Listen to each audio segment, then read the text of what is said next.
Мен ертең 2 күнгө бир жерге барып келишим керек болот. Апам сен менен болуп турсун деп атайын чакыртпадым да.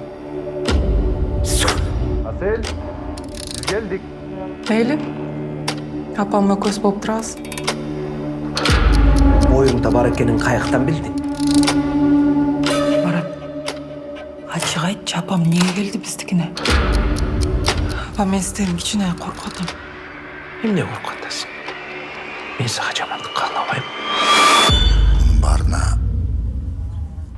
Marat'ın apası günü. Көптөн бери ушундай жаман нерселер болуп жатат. Abi başında ele bir kızıkтай olmuş. Бирок бул үйдө өрт бүгүн эле башталган жок. Ичак эле башталган. Марат каяктасың? Марат апамы кичине баланы алам деп атат. Марат мен аябай коркуп атам. Марат эртерээк келчи батыраак үйгө.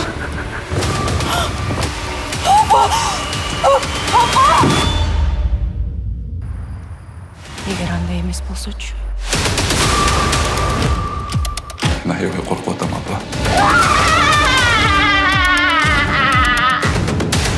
Туура эле айткан окшойм, апа. Алар менин баламды ичимен алып чыккан атышат. Мен бүт чындыкты билем. Бизди өлтүрөйүн деп атасыңарбы? Барыңарды жок кылам.